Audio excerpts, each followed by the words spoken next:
Sa ilang taong pag-aaral sa eskwelahan, English palagi ang mga nasa aklat at panitikan. Pero ngayon, gusto ko namang malaman ng husto ang mga lengguwahe ng Pilipinas. Do I want to know more about the Philippine dialect? Yes! Tuklasin natin ang lengguwahe ng Pilipinas at tunghayan ang nagkakaisang Pilipino sa kabila ng pagkakaiba sa paraan ng musika.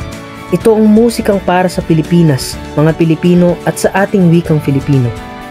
Musikang nagpapakita ng pagmamahal sa wika at kung paano ang wika ay pinagkakaisa tayo sa kabila ng ating pagkakaiba sa kultura at dialekto.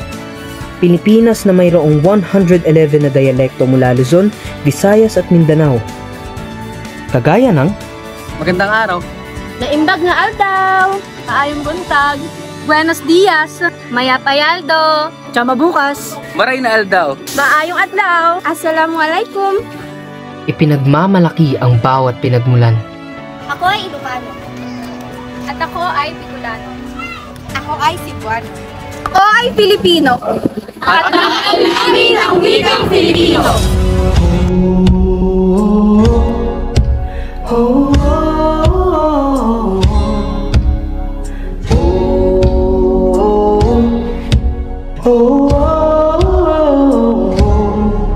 Kahit saan lugar ka man mapunta, punong-puno ng pagkakaiba sa Luzon, Visayas o sa Mindanao. Ngunit isa lang ang hinihiyaw.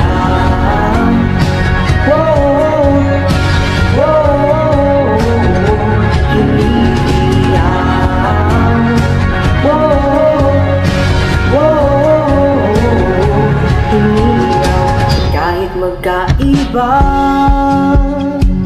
lahat tayo ay nagkakaisa, nag-iisang wika, maintindihan kahit nasan ka.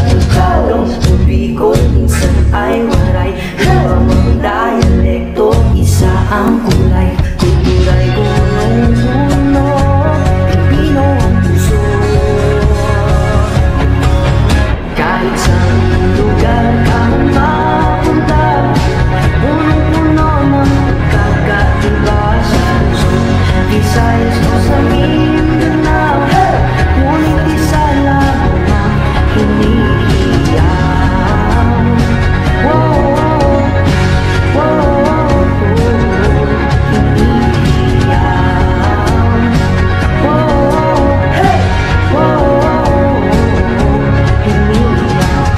Nagkaalitan man, wika sa puso ang siyang nagbubuklod. Subok ng panahon, nasa natin to tayo ngayon. Ako Espanyol o Amerikano, sa puso pa rin pagka-Pilipino. Saan man lumako, hindi magbabago. Kahit saan lugar ka mapunta, punong-puno ng pagkakaiba sa Luzon, Visayas o sa Mindanao. Ngunit isa lang ang hinihiyaw.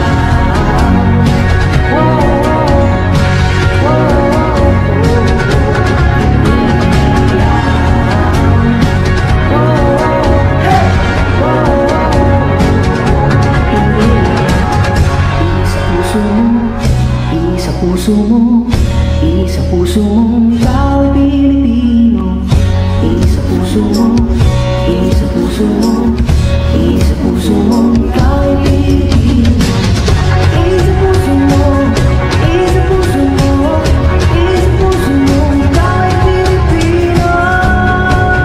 Kahit saan lugar ka mapunta, punong-puno ng pagkakaiba sa Luzon, Visayas o sa Mindanao. Ngunit isa lang ang hinihiyaw.